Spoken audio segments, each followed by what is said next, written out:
All right. So, Dr. Wendie Trubow, thank you for coming on the Mom Room. My pleasure. Call me Wendie during this conversation. Wendie. Okay. So, my first question for you, you were trained as an OBGYN, correct? Yes, ma'am. Okay. And so now you have a book out called Dirty Girl, which is the best title in the world. I love it so much. So, my question for you is, how did you go from what you were trained in, like being an OBGYN, to what you are doing now, which is being so heavily involved in toxins and that area? I would say there were two major things that happened. The first was that my husband's mentor, who was an old-time functional medicine doctor in the Boston area, he diagnosed me with celiac after I had been sick, looking back, for 20 years. And that was my intro into functional medicine. And my husband, 2 years later, opened up a functional medicine practice.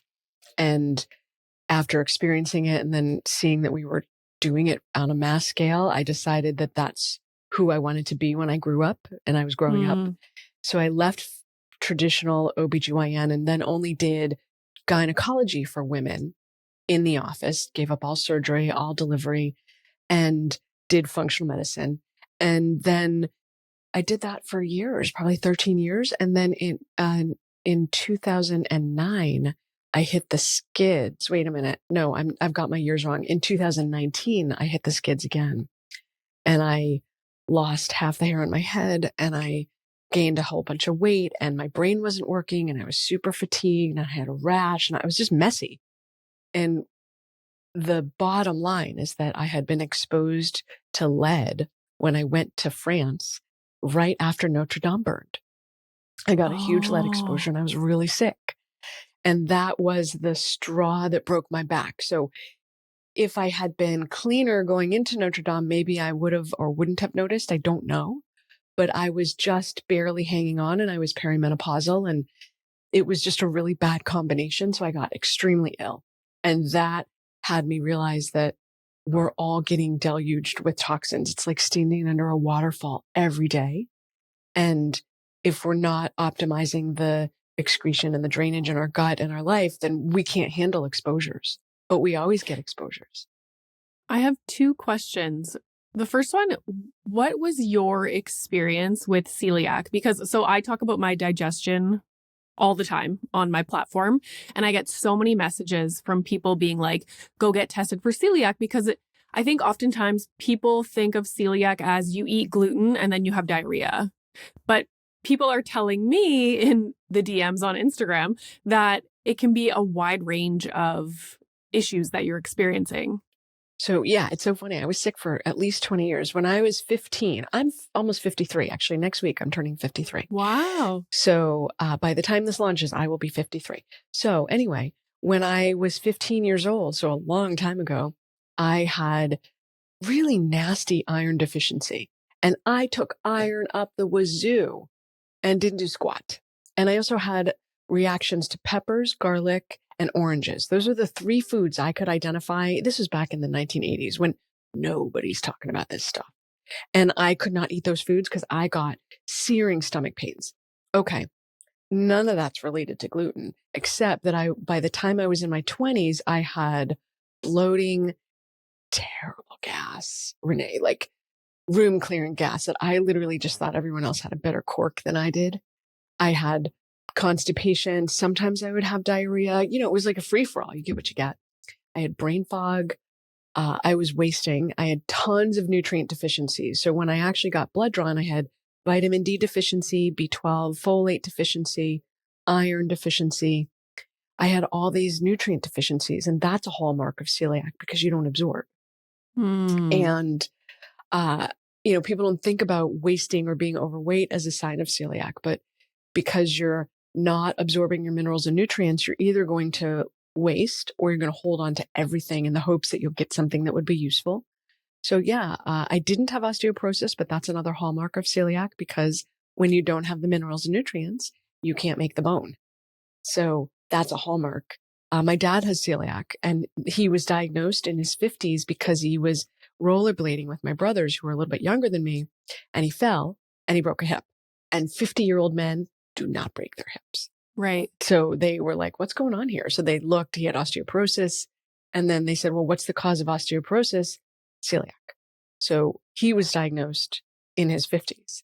So yeah, I always recommend testing for celiac because it's the only autoimmune disease that's directly fixable by elimination of one category of food. Interesting. So is it just a simple blood test? Mm-hmm. Yeah. So I never actually, so technically you should get a biopsy of your, an endoscopy. Technically you should. When I got my labs done by my husband's mentor, my labs were off the chart. Like every autoimmune level, everything was off the charts. And I had every clinical sign of celiac, and my dad had celiac. And I was like, what am I going to do differently here, people? So I never ended up having the biopsy. You should have the biopsy. For some people, they really need to know that they have celiac and not just on the spectrum of autoimmune disease. But to me, it's indistinguishable. You know, if you have gut issues and elimination of gluten gets rid of it, you definitely want to be tested for celiac. And so, you know, the allergy testing that they do where they like pick your skin and put stuff on it. So if somebody had celiac, would that show up on that kind of test? No, because it's a different immune pathway. So we're talking about what you're testing there is IgE response. That's the histamine response. That's, are you going to stop breathing? But the gluten response is an autoimmune reaction, and that's not mediated by the IgE pathway. So no, it won't show up unless when you eat gluten, you stop breathing. But if that happens, you're not eating gluten anyway. Right. And so can celiac disease be tested in children? Yes. Actually, in Italy, they test all kids when they hit 5 because it's so prevalent. Okay. I'm so happy you mentioned Italy because this is my whole thing. If I eliminate gluten, I feel much better. That's just like a known thing.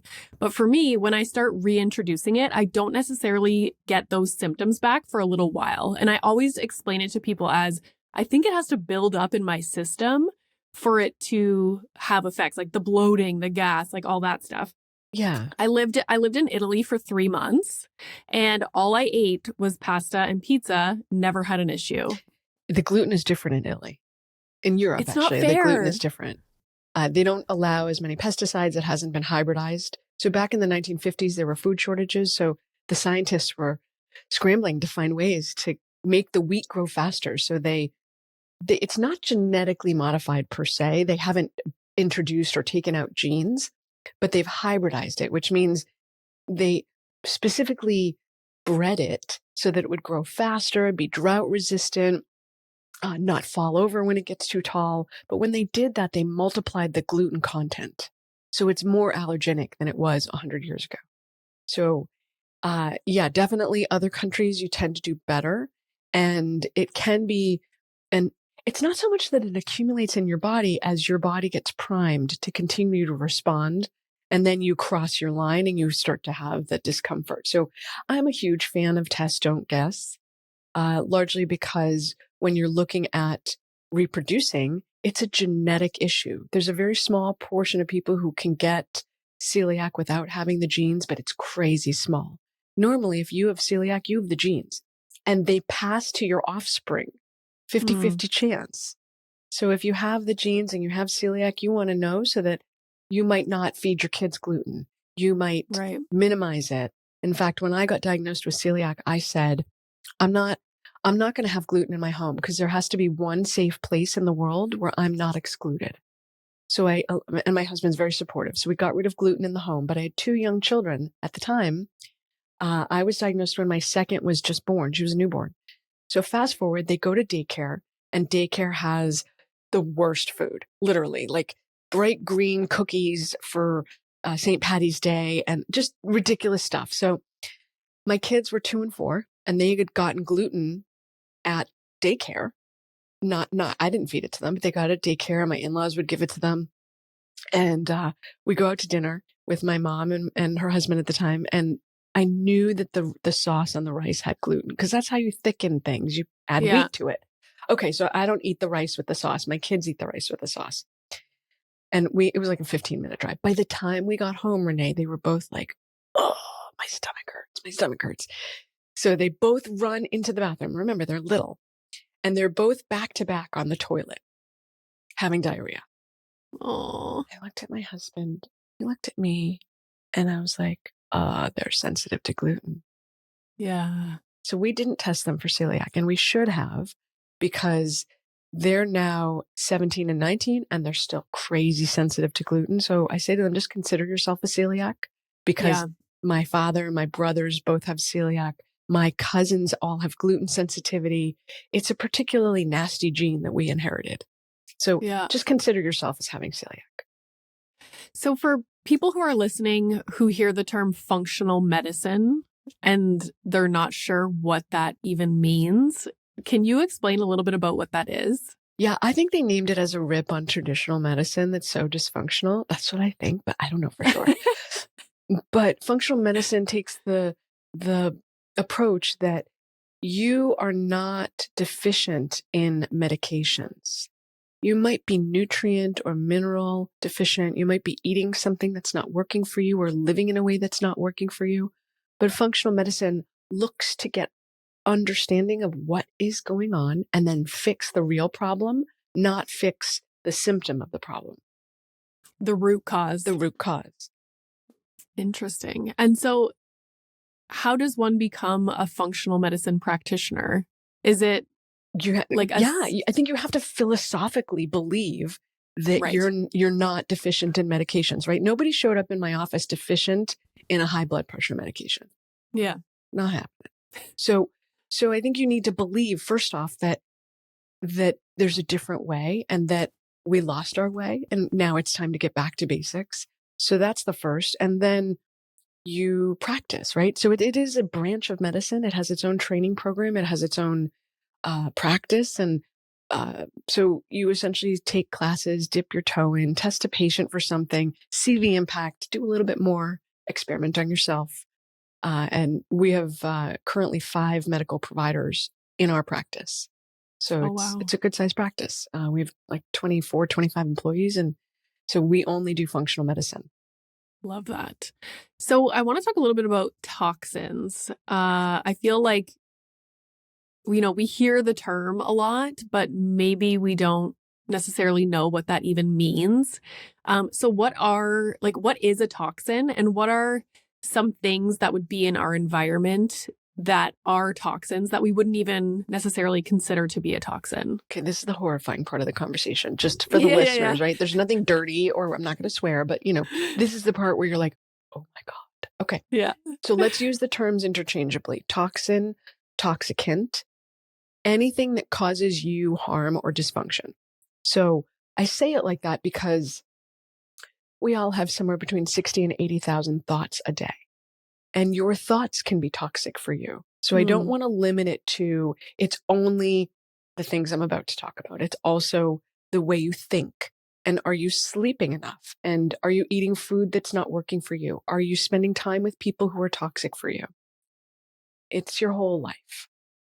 But the things, when we talk about toxins, what any person in their daily life is exposed to falls into 3 categories. There's the toxins in what you put in your body deliberately, your food, your alcohol, your water, your single-use plastic water bottles that mess up your endocrine system, the artificial colors, flavors, preservatives, herbicides, pesticides, insecticides. You put them in your mouth when you eat and drink.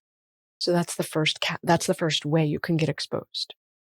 Then there's the second way you can get exposed, which is all the stuff as women and men, but particularly women, that we put on our bodies. Head to toe. Do we color our hair? What product are we using to wash and condition? What do we use to style our hair? Then what serums are we using on our face, and what makeup are we using? Is our clothes dry cleaned? That's formaldehyde. Those chemicals often are known to be endocrine disrupting. Again, back with the plastic water bottles and these things, they mess up your thyroid, your adrenals, your female and male hormones. And then the third category is all that other stuff. That is, what kind of bed are you sleeping on? Is there a flame retardant? Is there a plastic liner? Are you burning scented candles that have more endocrine disrupting chemicals inside them? Do you do home construction, or did you do something to your home and you used a paint that had volatile organic compounds? Do you pump your own gas if you have a gas drive powered car? Do you live in the flight path from an airline? What do you clean your house with? All of those things can be extremely toxic for us. And I haven't even gotten into furniture. Furniture has vegan leather is really all the rage, but vegan leather is plastic, Renee, right? So when you sit on plastic, that's endocrine disrupting. So there's lots of ways. And then air and water quality are tremendous. Alcohol is tremendous. So there's a ton of ways that we get exposed to things that mess us up. And it's essentially like, think of it like filling a rain barrel. You might not have symptoms right at the beginning, but you develop them when your body can no longer deal with what's going on for it. Right. I saw one of your reels that was talking about, as we get older, we start to experience all these problems. Yes. And you were saying it's not necessarily that you're getting older. It's that your body is now full of exposure. Like you've been exposed for so long to so many things. And I would say that that's kind of the epitome of functional medicine thinking, which is you don't get sick because you're getting older. You get sick because as you get older, you get deluged and accumulate all of these toxins, and those make you sick. And that's why you get autoimmune disease, degenerative disease, cancer, cardiovascular disease, osteoporosis, metabolic disease. PCOS does go into that. So obviously the goal shouldn't be for people to, we're not going to be able to live a life that's completely free of toxins. That's impossible. So is the goal for people to just be educated on this topic and then start to eliminate? Yeah, good question, Renee. I think what you want to take, the stance you want to take is perfection is a misnomer. You're never going to be perfect. And it's so hard, right? If you're the mom of young children, you're just trying to keep your nose above the water. So this conversation is for everyone who is just like, oh, I just need, a little bit more sleep. And so basically you're never going to be perfect. That's not the goal. The goal is to reduce the toxins that you're getting exposed to enough that your body can deal with the rest, because your body is meant to be self-cleaning. Your body wants to do this. But if it's deluged, and I think it's important to talk about that most toxins go through the same pathway, and most toxins are fat soluble. Our bodies are water soluble, right? Pee, poop, and sweat are all water soluble. And those are the main ways we get rid of toxins. But if you've ever tried to make a salad dressing with oil and lemon, you can't mix them together. They don't mix. So you have to get that fat soluble toxin processed through the liver in 2 phases, and then you can pee, poop, or sweat it out. So the goal is just get less, right? Don't be perfect, but alcohol is a huge toxin. Alcohol shuts down all your other detox because it'll kill you, and your body knows it. So when you're detoxing alcohol, you're not detoxing those other 50,000 chemicals I just alluded to. So, interesting. Yeah.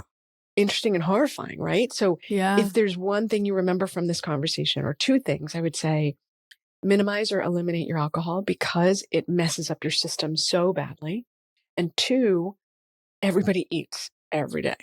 So start with your food, because it's a huge area of improvement, especially if you're the mom of young children. You have young humans who rely on you. So the better quality you put in your body, the better it's going to feel, the more you're going to function, and the more energy you'll have. I'll never forget, I played volleyball my whole life. And I remember one of my coaches sitting down the team, and he started this meeting by saying, alcohol is poison. And we were all like, oh, okay. And I'll never forget that. Every time I see alcohol or drink it, I'm like, oh yeah, it's poison. It is poison.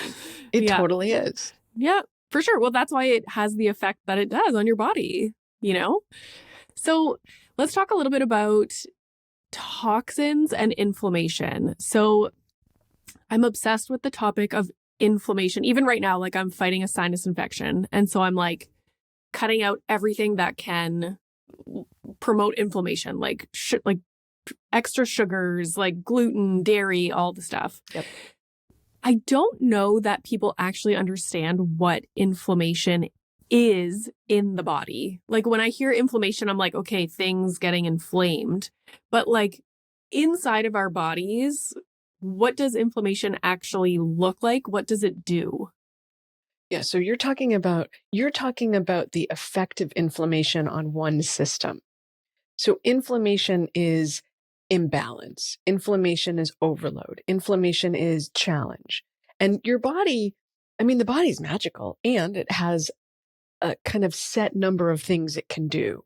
So if it's exposed to something that's irritating, it can, at a cellular level, you have inflammation, and that looks like cytokines. It looks like C-reactive protein. These indicators go up, but you don't wake up and go, oh, my cytokines are high today.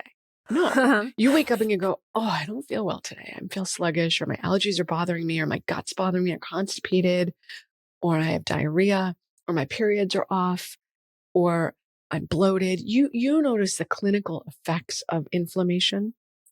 And so basically, if you wake up and you are in perfect health, literally everything is working optimally, then your inflammation's low. But how many of us are there, right? You know, we have issues, man. So when we have those issues, that's your sign that you have inflammation. Okay. Because if you didn't have inflammation, you would have no issues. Does that make sense? I mean, it's kind of very simplified, but Yeah. Are you a fan of castor oil? I am. I'm a fan of everything, Renee, okay? Because I really me feel too. like you're not going to harm yourself, especially if you're putting a castor oil pack on your body.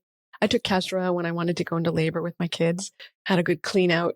It won't work. It won't do anything if you're not ready, but if you're ready, it'll irritate the uterus enough that it'll start contracting. So I did that. I'm not recommending it. Okay. It's not medical advice, but I did it myself. And when I did it, I just had a good clean out for diarrhea on the first time I tried it.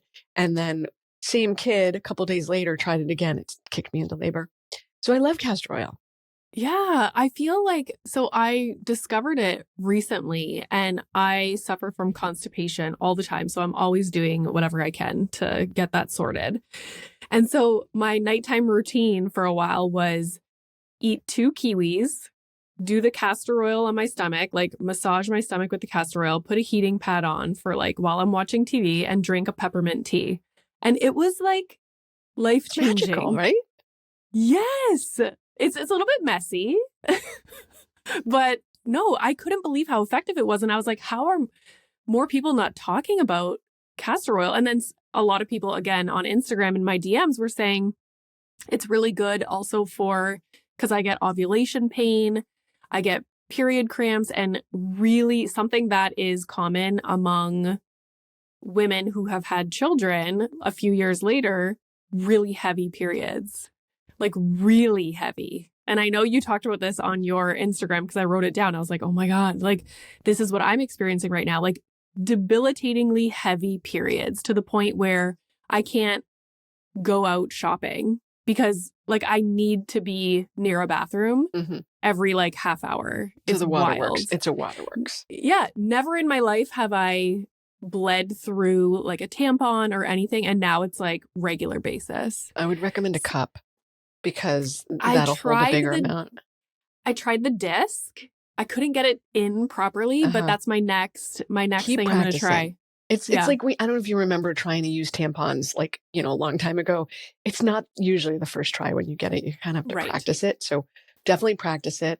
And they make different cups based on whether you've had a vaginal delivery or you haven't. So you're going to want to get a slightly wider one, often wider and a little bit squatter. Just because if you've had a vaginal delivery, it's laxer down there.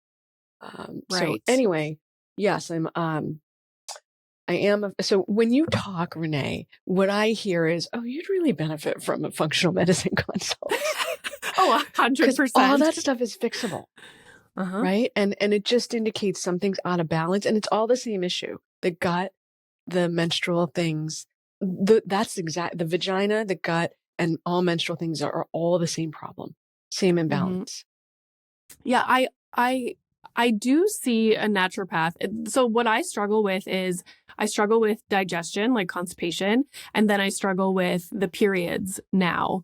And hormonally, like it's like there's two things. Like I can eat for my digestion and be super focused on that and do the castor oil packs and do the peppermint tea and all that stuff. But then there's also like the eating and the stuff to do for the periods. And I just find it like it's a lot. I'm busy. I have a little kid. It's hard for me to spend a lot of time like planning meals, prepping meals, making sure I'm eating properly, doing the castor oil packs in the evening. Like it just is a lot. So I do my best, but I totally agree with you. I need to go get like the blood work and figure out the root cause. Yeah, I really would. And the thing for the listeners is that the things that help your energy and your gut health also help your periods. It takes a while. So, there's that ramp up or ramp down, however you want to look at it. But there's a ramp where you have to retrain the gut and retrain the body. But your periods are just a microcosm of what's happening in your gut. Mm-hmm. So women who come in with vaginitis or BV or yeast or something, and I'm like, oh, well, let's look at your gut. They're like, no, my vagina is bothering me. Like, I know, but we have to go upstream because the gut runs everything. Yeah. So, and I also think the majority of people have gut issues and do not have healthy poops every day. And like you were saying, pooping is one of the ways we eliminate toxins from our body. Let's talk about hormones, please. Yes. Okay. Can we switch gears and talk about hormones and poop? 100%. Okay. So I'm a huge fan of having this conversation. So you have to understand the mechanics of what's happening. So remember how I said that toxins are fat soluble. They go to the liver. There's 2 phases, and then you pee, poop, or sweat. Okay. Hormones are fat soluble, and they go through the same process in the liver. Phase 1 takes that hormone and every other substance and makes it more toxic, makes it a free radical. Super toxic, super inflammatory. You either have to store it or you have to move it on to phase 2, which is the binding phase. Okay, let's presume you have your estrogen, you go through phase 1, you go right into phase 2, and you bind it. There's 6 pathways you go down in phase 2, but the hormones use 3. Okay, so you've bound the hormone, you've made it inert and water soluble, and now you poop it out. That's your preferred pathway. So you stick it in your gut. Now you're constipated, and it sits there. I always think of it like a barbell. So here's your little hormone, and here's the binder, and they're stuck together. Now, when they're sitting in your gut, waiting to be pooped out, there's an enzyme called beta-glucuronidase. It comes through and it separates the hormone from the binder. Now, the binder's inert, but the hormone becomes back to that free radical form. It's no longer fat soluble. It goes back in your bloodstream. It's now highly reactive estrogen.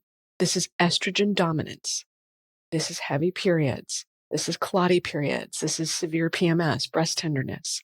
This is the reason that women, because now that you've had kids and you're running around after all these little humans and they're driving you nuts and you're maybe not eating properly, maybe you're not sleeping enough.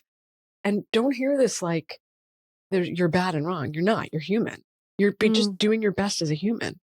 And your body's screaming, help me please, because it can't keep up.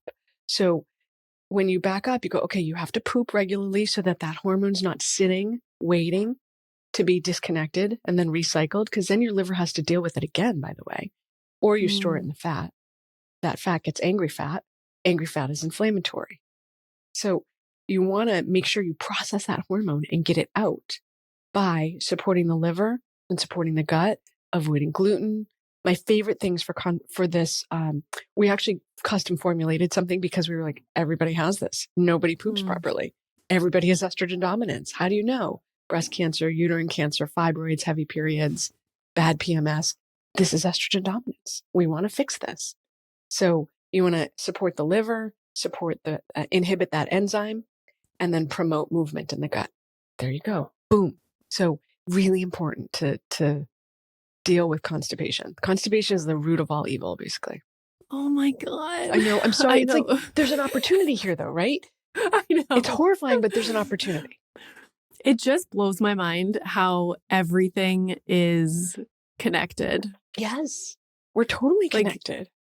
Yeah. Everything is connected. So if somebody is struggling with their periods, what do you recommend they do? Because I know a lot of listeners struggle with heavy periods and the symptoms that I mentioned. Is it like, what are you doing? Are you going to get your hormones tested? Like, are you focusing on something else? So it depends where people are, Renee. So if you live, we're in Massachusetts. If you live in New England, come see me, right? Like, let's handle this in person. But if you're not in Massachusetts and you're maybe in Idaho or Missouri, or you're kind of far away, then I would say, okay, then I recommend starting with 3 things. 1, decrease foods that you know irritate you. So the top foods that lead to constipation: gluten, dairy, sugar. Those are the nasty ones. Sugar's the devil, man. So those are the nasty foods. Get rid of the nasty foods.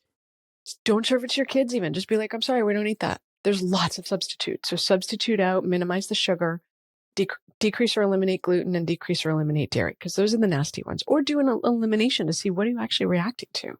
That's 1. 2, get some magnesium on board so that you're moving, right? Magnesium is magic. You can't take too much. You'll have diarrhea if you take too much. If you have constipation and you have diarrhea, you'd be so happy. You'd be like, yay. Just take less if you have diarrhea, okay? Okay, so what kind of magnesium? Because there's so many different kinds. Great question. Okay, so some people are really sensitive, and the taurate and glycinate will impact their gut function. But most people, what I recommend is citrate, because the citrate form pulls water into the gut and makes it contract. So this is for constipation. For constipation. So I recommend, and you can take, just what I recommend is separate it during the day. So don't take all of it at once. Try taking some in the morning and some at night until you find your sweet spot. So for example, like yesterday, I took too much mag and I was like, oh, maybe I don't want to repeat that process today. So instead of taking the same dose, I cut it down by 25%. It's almost sometimes feast or famine. If you have diarrhea, then you'll be tempted to take way less and then you get constipated again. So I say kind of play with it and titrate it. If you're more stressed, you're going to need more mag, because you use magnesium for a ton of electrical impulses and reactions through your body. Every millisecond you're using magnesium. So most of us are mag deficient. So my favorite is citrate, but we have one that's citrate, taurate, and glycinate together. Mag 3 and 8 does not cross the blood-brain, does cross the blood-brain barrier and is for brain fog and difficulty thinking. It's not as good for gut. It's not bad, it's just not as good for constipation. And then the third leg of that, so you've eliminated the foods that are tweaking your gut, you add in the mag so that you can move. And then the third component of that is get your hormones in balance. It's great to test if you can, but again, if you're in East Timbuktu, what you just start with is, okay, the 2 supplements that I call the dream team are Estrobal Complete and Fembal. And those 2 together, there's a little bit of overlap, but those 2 within 3 to 6 months, women notice their periods are back to like not horrific. Is that a daily thing? It's daily. So you take it daily. And it's just like a capsule? Just capsules, and it helps with PMS, and it helps with heavy periods, clotty periods, irregular periods where you like, I don't know when it's coming. It helps just make things normal. And it helps prevent that. Remember, I talked about in the gut, you have to bind it. It supports that for hormones. And then in the liver, you want to bind it. And in the gut, you don't want to separate it. So it has the components to keep those 2 processes intact also. So I like those. I take the Estrobal Complete because in menopause, you want to make sure you process your hormones properly. So I don't want to recycle toxic hormones any more than you do. Got it. So listeners of the podcast, most have little kids. If someone's listening right now and they're like, I want to start on this journey of like trying to eliminate toxins in the home as best I can. And I think the key is like, don't listen to this and get paralyzed and be like, oh my God, I'm overwhelmed. You can make small changes. Like I make small changes all the time and then it just becomes the norm. Like my husband used to love those little scented beads that you put in the washing machine. I threw them all in the garbage. Like I'm not a fan of fragrance. Like I have completely eliminated fragrance from our house. I just don't like it. So don't get overwhelmed. But if people are listening and they're like, what are some things that I can do? Number 1, throw out the scented beads. Yeah, anything that's artificially scented has the endocrine disrupting chemicals in them. So you want to get rid of those. Isn't that wild? It's crazy. So, but this is you really hit something on something magical, Renee. Small change makes big impact. If you make a small change every week, at the end of the year, you've made over 50 changes. Mm-hmm. There's no other sort of system where you could go, yeah, I transformed 50 things. So what I recommend is, one, don't panic, right? You just want to move the needle in the right direction. And it's not always going to go in the right direction. We went to Peru. In Peru, there's no clean water. You cannot drink from the water. And so everybody drinks from plastic water bottles. I don't drink from plastic water bottles because they're endocrine disrupting, but I did for 2 weeks in Peru. Felt like I was going to hell. So, right, life is up and down. And so it's not always going to be straight line up. So don't panic. When you're running out of something, that's the time you're going to want to make a change. So meaning, if you're thinking to yourself, oh, I really need to buy laundry detergent. Well, great. Today's the day to level up and look for something that the environmental working group classifies as highly clean. Or, hey, I do need to buy more water. Okay, what can you buy it in? Can you buy a countertop filter that will take the place of all those water bottles in the case that you schlep home every week? Or when you're running out of your makeup, that's the time to look it up and level up. In the moment, unless you have unlimited funds and a couple of personal assistants who are going to deal with it for you, I would not recommend just clean sweep and saying, that's it, we're throwing everything out. It's not only super expensive, it's stressful. And then when you're stressed, you shut down your detox. So don't do that. Just go one at a time. So are there dry cleaners that are green? There are dry cleaners who say they're green. Oh, okay. But when I was so excited. I saw the clean dry cleaner about 10 minutes from my house, and we've been using someone who I'm not happy with. And so I called them and I was like, what are you using to clean your clothes? And they rhapsodized about how it was so clean. I'm like, okay, what's the actual thing? So they tell it to me. I look it up. It's formaldehyde. It's just a derivative of formaldehyde. Okay, well, formaldehyde is still formaldehyde. It's still not good for me, even though it's in a different form. It's still formaldehyde. So it just doesn't have the length of data against it that straight up formaldehyde does. So I just stopped dry cleaning my clothes, honestly. I don't dry clean them. Does bread have formaldehyde in it? Bread? It shouldn't. Oh. Why did I always think that growing up? Like, when you smell bread and it has like that smell, if it's not fresh? Yeah, it can have preservatives in it, but it's not formaldehyde. And in fact, last week, the FDA announced that they were going to be restricting the use of formaldehyde in hair straighteners. So there are hair straightening products that use formaldehyde still in 2023. That's the stuff they put in you when you're dead. So no, bread should not, but bread does have really high levels of glyphosate, and most grains are moldy. So because, think of it, they thresh it and it all goes in this big fat pile and it's moist. And so mold grows in your grains. So grains are extremely moldy. Coffee, dried fruits, wine, these are all very moldy and very highly pesticide sprayed and nasty for you. So try to eliminate those. That was another thing in Italy was I would buy bread to eat with dinner. Italy was like, I had to go to the grocery store every day because things go bad by the next day. Yeah, good. It's fresh. Yeah, I know. Oh gosh. Okay. A little bit about plastic. I have become so aware of, I think I saw a TikTok or heard someone talking about how plastic, like even when you get a to-go coffee, the lining of the cup on the inside is plastic. There's like a plastic lining, so obviously, so it doesn't get the cardboard all wet. And so you're basically putting like boiling water against a plastic lining. And so since I realized that, I'm noticing everything. It's like you go to You can't unsee it, Renee, right? I know. You go to get like a roasted chicken at the grocery store, and I'm like, oh my God. It's like on a burning hot plate. It's like a burning hot chicken in a plastic container. Yeah. Yeah, you can't unsee it. And I will say the things that say Tetra Pak on them, if you flip your water or your coconut water or whatever in the cardboard and flip it over, it'll say Tetra Pak. That's also lined. So yeah, it's really challenging. So that's why it's important to remember you're never going to be perfect. What you want to be is better than you were. Pick and Just keep choose your improving. battles. Like, Yeah. Yeah. yeah. A little bit about water, because I also had this experience where we went to Switzerland recently for 8 days. And my hair never felt better. The little bumps on the back of my arm went away completely. And we were complaining because you go to a restaurant and they charge you like $5 for a tap water. But now I get it. I'm like, oh, it was worth it because clearly the water is incredible. Came home, went to go drink water from our tap. It was so gross. Like the taste of it versus in Switzerland. So what are your thoughts on tap water? Do you drink tap water? Do you? So, okay, let's back up a step.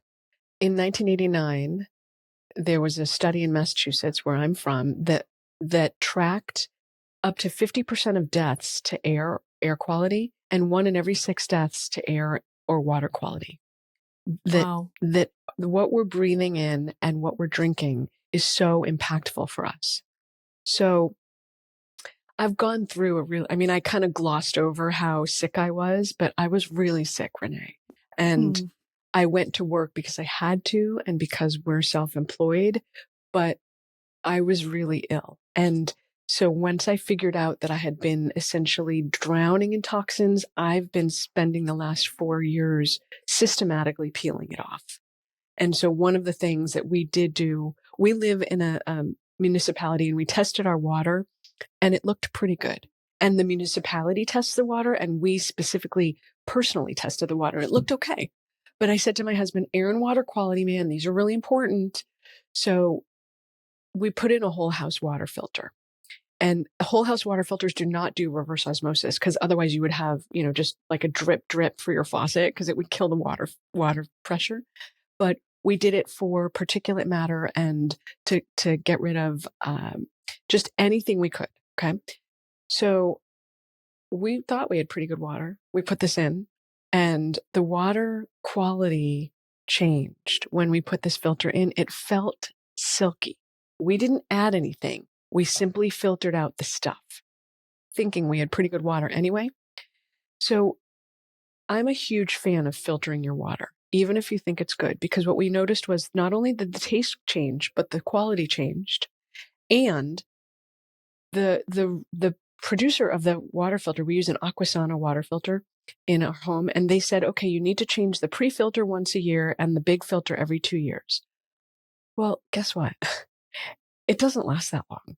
And it's not a slam on them. It's a slam on that there's so much more particulate matter and things in our water than we could ever imagine, that these filters are filled much faster than expected.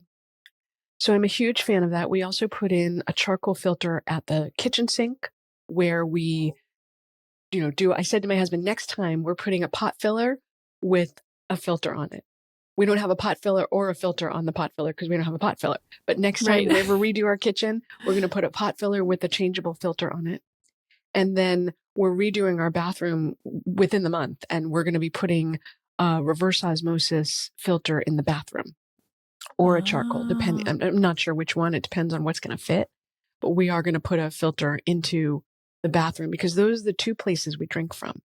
Now, I said to my kids, yeah, I'd prefer that you go downstairs and fill your water bottle from the filtered one, but the whole house is filtered. So it's already a step up.